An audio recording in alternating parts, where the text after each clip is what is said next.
In a world drowning in chaos, where the cries of the oppressed echoed through the valleys, one nation had been broken for 20 long years. 20 years of tyranny, 20 years of fear, led by the ruthless King Jabin and his brutal commander Sisera, with his 900 iron chariots. Hope was a distant memory, but from the ashes of despair, a voice of prophecy arises. A woman, a leader, a judge named Deborah, receives a divine command. A battle is coming. A storm is brewing. And in the heart of this conflict, an unlikely hero will emerge, a woman whose name would be etched in history forever. Her name was Jael, and this is her story. For 2 decades, the Israelites suffered under the harsh rule of King Jabin of Canaan. His commander, Sisera, was a man feared throughout the land.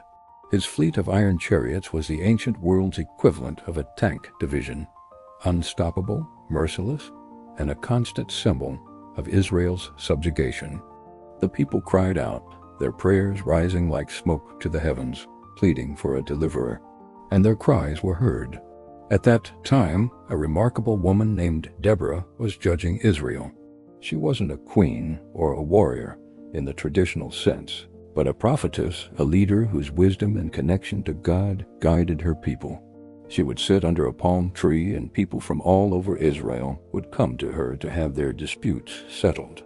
But God had a greater purpose for her. One day, Deborah sent a message to a man named Barak, son of Abinoam. The message was direct and powerful. The Lord, the God of Israel, commands you, go, take with you 10,000 men, and lead them to Mount Tabor.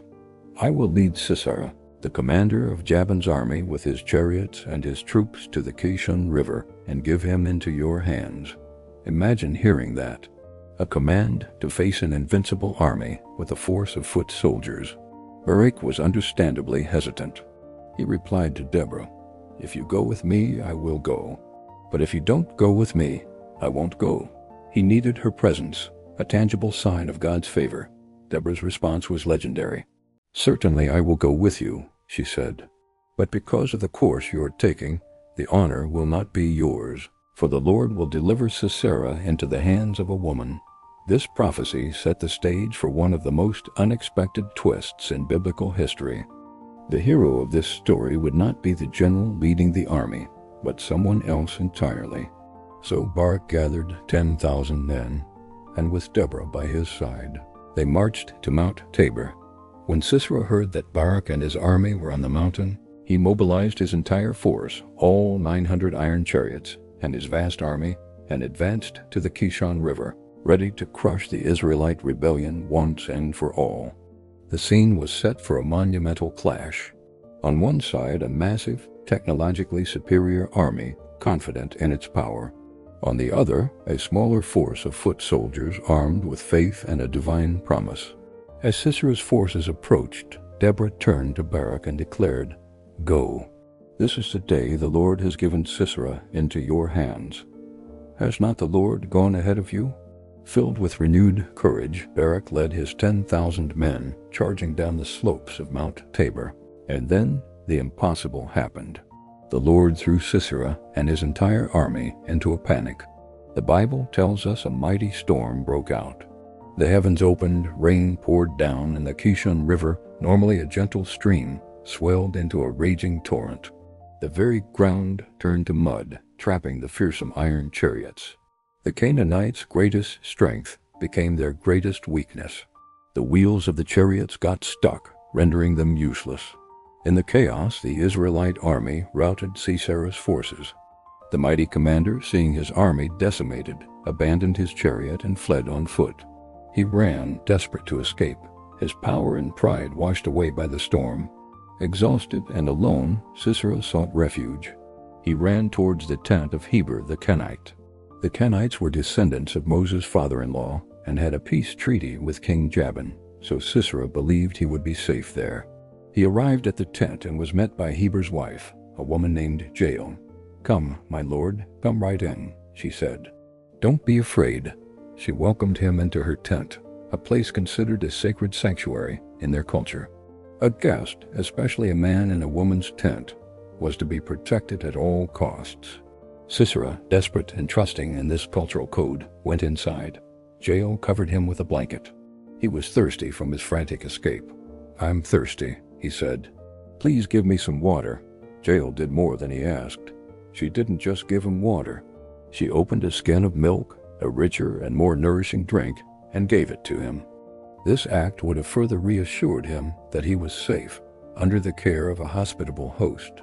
After he drank, Sisera, feeling a false sense of security, gave her one final instruction.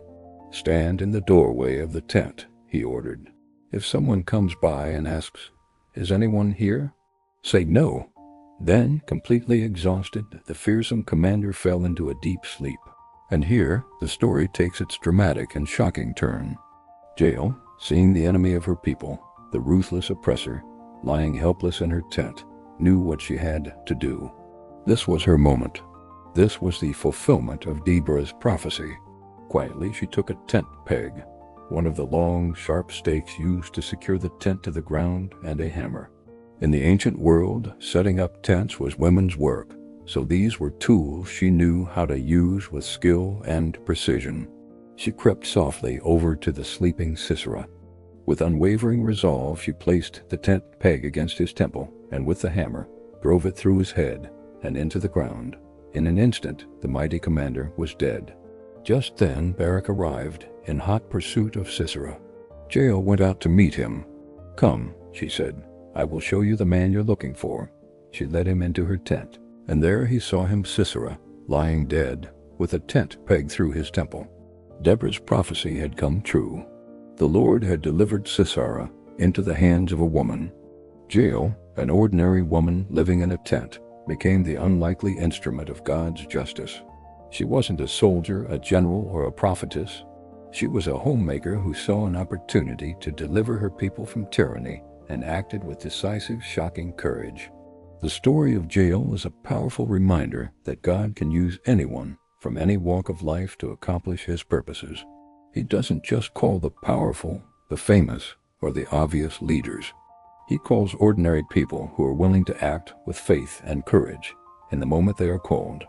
Jael's story challenges our expectations of what a hero looks like. It shows us that strength isn't just about physical might or military power. It's about recognizing the moment, seeing what needs to be done, and having the courage to do it, no matter how daunting the task. After this victory, Deborah and Barak sang a song of praise to God, a song recorded in the book of Judges. And in that song they honored Jael, saying, "Most blessed of women be Jael, the wife of Heber the Kenite, most blessed of tent-dwelling women." Her name was celebrated, her courage immortalized. And the Bible tells us that after that day, the land had peace for 40 years. So what can we take from this ancient and intense story today? It teaches us that courage can be found in the most unexpected places. It reminds us that sometimes the greatest victories are won not on the grand battlefield, but in the quiet, decisive moments of our lives. It encourages us to be ready, to be aware, and to have the faith to act when God presents an opportunity, even if it feels terrifying or unconventional. Jael's legacy is a testament to the power of one person's bold faith to change the course of history. Thank you for watching. If this story inspired you, please like, share, and subscribe for more stories of incredible faith and courage.